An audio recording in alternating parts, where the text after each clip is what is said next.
हमारे चैनल को सब्सक्राइब करें और सभी वीडियोस के नोटिफिकेशंस प्राप्त करने के लिए बेल आइकन दबाएं। Hello students, good morning. 9th physics में एक बार पूरा यू आर वेलकम। कल से थोड़ा सा आगे हम बात करेंगे कि जो ये मोशन होता है कैसे अपने फॉर्म चेंज करता है। कभी तो हम कहते हैं कि ये यूनिफॉर्म मोशन है, कभी तो कहते हैं नॉन यूनिफॉर्म मोशन है। कैसे हम वेलोसिटी की डेफिनेशन देते हैं, कैसे हम स्पीड से इसको डिफरेंट मानते हैं। तो इन सब छोटी छोटी चीजों पर हम आपका कॉन्सेप्ट क्लियर करना चाहेंगे। आइए सबसे पहले एक उदाहरण के माध्यम से देखते हैं कि कैसे जो ये वेलोसिटी फैक्टर है वो यूनिफॉर्म होता है, नॉन यूनिफॉर्म होता है। आइए इस फिगर को देखिए इसमें एक ऑब्जेक्ट ए के रूप में आपको दिखाया गया है, दूसरा ऑब्जेक्ट बी के रूप में दिखाया गया है, और ये जो स्केल है तो वो टाइम स्केल है। मतलब टाइम स्केल पर इनकी मोशन को हम कंपेयर करके और आपको क्लियर करना चाहेंगे कि कैसे ये मोशन यूनिफॉर्म होती है, इसको कैसे डिफाइन करते हैं, और कैसे मोशन जो है नॉन यूनिफॉर्म होती है, इसको कैसे डिफाइन करते हैं।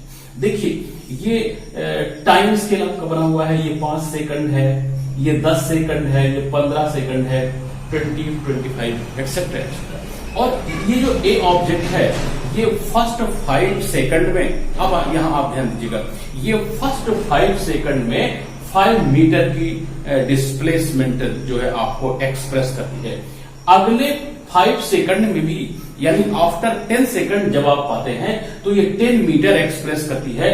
मतलब for first 5 integral you have 5 metre displacement for a, and next 5 second के इंटरवल में भी उसका जो डिस्प्लेसमेंट है वो 5 मीटर ही रहता है। टोटल कितना हो गया? 10 हो गया। अगले यानी आफ्टर 15 सेकंड जब आप इसको ऑब्जर्व करते हैं तो वो डिस्प्लेसमेंट भी कितना रहता है? 15 रहता है। इसी तरह से 20 सेकंड में 20 मीटर होता है, 25 सेकंड में 20 मीटर होता है। ये मैं आपकी सुविधा के लिए इस तरह से डिजिट भी सेलेक्ट किया हूं कि 5 सेकंड में 5 मीटर, 10 सेकंड में 10 मीटर, 15 सेकंड में 15 मीटर और 20 सेकंड में 20 मीटर। आप बहुत सहायता से समझ सकेंगे कि प्रत्येक 5 सेकंड के टाइम इंटरवल के लिए जो ऑब्जेक्ट का डिस्प्लेसमेंट है that remains fix, that is 5 metre. तो इसको कहते हैं यूनिफॉर्म मोशन। यानी जैसे ये मूव करती है ये ऑब्जेक्ट ए, उसमें अगर टाइम इंटरवल फिक्स है 5 सेकंड का तो उसका डिस्प्लेसमेंट भी आपको क्या मिलता है? 5 मीटर ही मिलता है।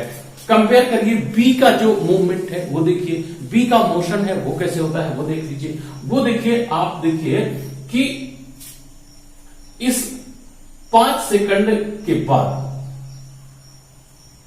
आफ्टर 10 सेकंड यानी फॉर नेक्स्ट 5 इंटरवल वो 10 मीटर तक नहीं पहुंच पाती है, 10 मीटर तक नहीं पहुंच पाती, यानी 10 मीटर से कुछ कम है। ठीक है, ये ऐसा लग सकता है आपको 5 से 10 को अगर इसको कहें तो ये लगभग 7 मीटर कह सकते हैं, यानी 8 मीटर हो सकता है ये। तो 3 metres displace this object. Next 5 second के लिए देख लीजिए, ये तो लगता है कि आप इस अगले 10 से 15 सेकंड के बीच में यानी नेक्स्ट 5 इंटरवल में इसका डिस्प्लेसमेंट तो केवल 2 मीटर एवरेज ऐसा लग रहा है कि लगभग इसने केवल इस 5 सेकंड में कितना डिस्प्लेस किया है? 2 मीटर ही डिस्प्लेस किया है। और देख लेते हैं 15 से 20 सेकंड में इसका जो डिस्प्लेसमेंट है ये 12, अगर इसको कहेंगे ये 12 मीटर का डिस्प्लेसमेंट है, और फिर ये 20 का हो जाता है। तो इस 5 सेकंड टाइम इंटरवल में इसने 3 मीटर डिस्प्लेस किया, इस 5 सेकंड टाइम इंटरवल में इसने 2 मीटर ही किया, और अगले 5 सेकंड के टाइम इंटरवल में इसने लगभग 8 मीटर का डिस्प्लेसमेंट जो है एक्सप्रेस किया है। मतलब for each time interval 5 seconds it's displacement is not constant. मतलब किसी भी 5 सेकंड के समय अंतराल के लिए इसका जो डिस्प्लेसमेंट है बच्चों वो फिक्स नहीं रहता। तो इस प्रकार का जो मोशन होता है ऑब्जेक्ट का उसको हम नॉन यूनिफॉर्म मोशन कहते हैं, राइट। तो इसको अब कैसे हम डिफाइन कर ले, मेरे ख्याल से ये समझ में आ गया होगा कि ए जो है टाइम के रिस्पेक्ट प्रत्येक जो टाइम इंटरवल है उसका डिस्प्लेसमेंट फिक्स रहता है, क्लियर रहता है, सेम रहता है, उसको हम यूनिफॉर्म मोशन कहते हैं। और दूसरे में क्या होता है, बी जो ऑब्जेक्ट है आपका, उसका एक ही टाइम इंटरवल 5 सेकंड के लिए उसका डिस्प्लेसमेंट कभी कम हो जाता है, कभी बढ़ जाता है, मतलब इट वेरी करता है। तो इस तरह से एक जो यूनिफॉर्म मोशन है और नॉन यूनिफॉर्म मोशन है उसको हिंदी में कहते हैं एक समान गति और असमान गति। आइए उसको हम परिभाषित रूप में कैसे लिख लेते हैं। यदि कोई ऑब्जेक्ट, कोई वस्तु समान समय अंतराल में फॉर सेम टाइम इंटरवल वो समान डिस्प्लेस्ड होता है, एक समान दूरी तय करती है, उसका तय किया गया विस्थापन एक समान होता है, तो इसे हम एक समान गति या यूनिफॉर्म मोशन कहते हैं। और यदि सेम टाइम इंटरवल में उसके द्वारा तय की गई दूरी, उसके द्वारा तय विस्थापन या उसका डिस्प्लेसमेंट जो है वो चेंज हो जाता है, अलग अलग प्राप्त होता है, डिफरेंट प्राप्त होता है, तो ऐसी गति को हम क्या कहते हैं, नॉन यूनिफॉर्म मोशन, असमान या परिवर्ती गति कहते हैं। इस तरह की जब मोशन होती है जो ऑब्जेक्ट की, तो उसके लिए हमको रेट ऑफ मोशन जानना जरूरी हो जाता है। रेट ऑफ मोशन को हम आगे पढ़ेंगे, उनको हम कभी स्पीड कहेंगे और कभी वेलोसिटी कहेंगे। ये दोनों भी जो भौतिक राशियां हैं, ये फिजिकल क्वांटिटीज हैं। जैसे लास्ट टाइम आपने पढ़ा था कि कैसे जो डिस्टेंस है और कैसे डिस्प्लेसमेंट है वो दोनों भौतिक राशियां हैं। कभी तो हम उनको एक समान देखते हैं और कभी इनमें डिफरेंस भी रहता है। एक जैसा प्रश्न आता है कि डिस्प्लेसमेंट और डिस्टेंस में क्या डिफरेंस है, ऐसी एक प्रश्न स्पीड और वेलोसिटी के रूप में आता है। आइए उस उत्तर की तलाश करते हैं। आइए पहले चाल को देखते हैं। ये चाल क्या होती है? अभी हमने बताया कि रेट ऑफ मोशन में या यूनिफॉर्म जब मोशन होती है तो हम दो क्वांटिटीज को अलग अलग रूप में डिफाइन करते हैं। एक वेलोसिटी होती है, एक स्पीड होती है। सबसे पहले हम स्पीड की बात करते हैं। ये स्पीड क्या होती है कि टोटल ट्रेवल्ड डिस्टेंस में अगर हम टाइम का भाग दे दें तो उसको कहते हैं कि यूनिट टाइम में टोटल ट्रेवल्ड डिस्टेंस, और उसी को क्या कहते हैं, स्पीड कहते हैं। यानी speed can be defined as the rate of the motion in form of definition it is expressed speed is the total traveled distance in unit time।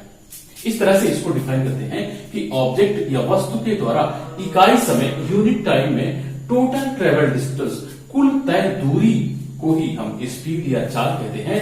इसे एक्सप्रेस करने के लिए केवल मैग्नीट्यूड की जरूरत होती है, डायरेक्शन का इसमें कोई महत्व नहीं है। इसलिए इसको हम कहते हैं कि it is a scalar quantity. ये एक अदिश राशि है। इसका जो एसआई मात्रक है वो मीटर प्रति सेकंड होता है और इसका जो सीजीएस मात्रक होता है वो सेंटीमीटर प्रति सेकंड होता है, सेंटीमीटर पर सेकंड होता है। नॉन यूनिफॉर्म मोशन में जो रेट ऑफ मोशन है उसको हम एवरेज स्पीड के रूप में ही एक्सप्रेस किया करते हैं। एवरेज स्पीड को कैसे डिफाइन करते हैं? ये average speed is equal to total travelled distance, कुल तय की गई दूरी और बटे कुल समय अंतराल, यानी एवरेज स्पीड भी एवरेज, इसको ऐसा भी कहते हैं कि भी एवरेज इज इक्वल टू क्या होता है, एस अपॉन टी हो जाता है, यानी total travel distance upon total time. तो इस तरह से हम इसको डिफाइन करते हैं। आइए इसका एक छोटा सा उदाहरण देख लेते हैं कि कैसे हम एवरेज स्पीड ज्ञात करते हैं। चाल की ही तरह है। आइए वेग को देखते हैं, ये भी देखेंगे कि इन दोनों में क्या बेसिक डिफरेंस है। जब हम चाल की गणना कर रहे थे, उसको स्पीड को कैलकुलेट कर रहे थे, तो उसमें हम डायरेक्शन को अवॉइड कर देते थे। आप ऐसा ही समझ लीजिए कि वेलोसिटी स्पीड से केवल इस मायने में डिफरेंट है कि वेलोसिटी कैलकुलेट करने के लिए magnitude and direction both are same importance. ठीक, इन दोनों का समान महत्व रहता है, जबकि स्पीड में हम डायरेक्शन को उपेक्षित कर देते हैं, अवॉइड कर देते हैं। इसलिए ही कभी कभी तो कहते हैं कि directional speed is called velocity, मतलब दिशीय चाल जिसमें दिशा का भी कैलकुलेशन रहे, ऐसी चाल को हम वेग कहते हैं। परिभाषित रूप में तो ऐसे कहते हैं कि ऑब्जेक्ट के द्वारा निश्चित दिशा में यूनिट टाइम में ट्रेवल्ड जो डिस्टेंस है उसे वेलोसिटी कहते हैं। अर्थात वस्तु द्वारा एक निश्चित दिशा में एकांक समय में तय की गई दूरी को वेग कहा जाता है।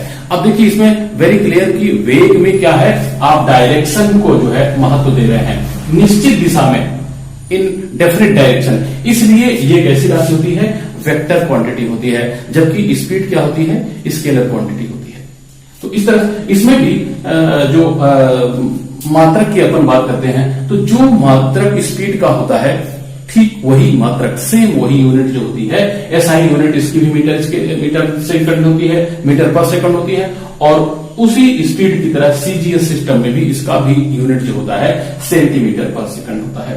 जब जो ऑब्जेक्ट है उसकी वेलोसिटी जो है सेम चेंज होती है, मतलब यूनिफॉर्म वेलोसिटी मोशन कहें, ऑब्जेक्ट का मोशन जो है सेम चेंज इन वेलोसिटी हो तो उसको same change in velocity motion कहते हैं। और उस स्थिति में जो एवरेज वेलोसिटी है वो हम कैसे करते हैं, आप इनिशियल वेलोसिटी फाइंड कर लीजिए और फाइनल वेलोसिटी कैलकुलेट कर लीजिए और उनमें 2 का भाग दे दीजिए, initial velocity plus final velocity upon 2, that is called average velocity. अर्थात औसत वेग बराबर हो जाता है प्रारंभिक वेग और अंतिम वेग जोड़ करके 2 का भाग दे दीजिए। आइए इसका भी एक सरल सा उदाहरण, इस उदाहरण में हम औसत चाल और औसत वेग दोनों ज्ञात करेंगे।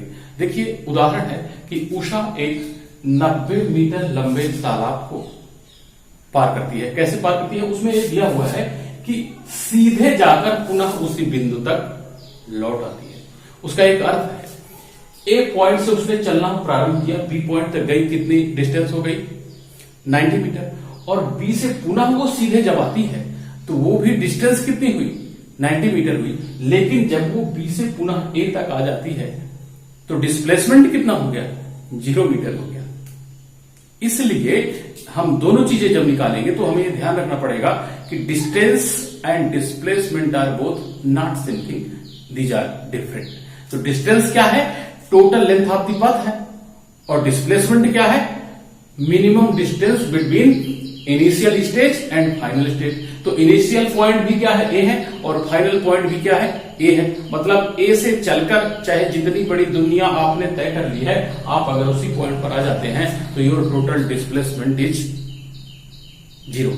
Very good. तो इस तरह से जब आपसे क्वेश्चन आते हैं तो उसका आशय ये रहता है कि क्या आप स्पीड और वेलोसिटी में फर्क समझ पा रहे हो, डिस्टेंस और डिस्प्लेसमेंट में डिफरेंस जो है समझ पा रहे हो, इस तरह से। तो आप देखिए इसको तय करने में उसको कितना टाइम लगता है, 1 मिनट का टाइम लगता है, कुल 60 सेकंड लगते हैं। Very simple question. अगर न्यूमेरिकली हम बात करें तो इसमें कहीं कोई गणित में दम नहीं है, लेकिन ये कॉन्सेप्ट है इसलिए आपको जानना चाहिए। आपने देखा कुल समय 60 सेकंड का लगता है, कुल दूरी तय करते हैं तो 90 मीटर जाना और 90 मीटर आना, कुल दूरी कितनी हो गई, 180 मीटर हो गई। अब कुल विस्थापन अगर बात करें तो ए से जाकर बी तक और बी से पुनः ए तक आप आ गए, उषा आ गई, तो उसका डिस्प्लेसमेंट 0 हो गया। इस तरह से जब औसत चाल निकालते हैं तो वो 180 में 7 का भाग देंगे, 3 मीटर पर सेकंड। और जब वेग निकालेंगे तो वेग कैसे, वेलोसिटी कैसे निकाली जाती है, इट इज विथ डायरेक्शन। तो दिशा के साथ इसका जो डिस्प्लेसमेंट है वो 0 हो गया है, इसलिए इसके जो एवरेज वेलोसिटी हो जाएगी बच्चों वो क्या हो जाती है, 0 मीटर पर सेकंड हो जाती है।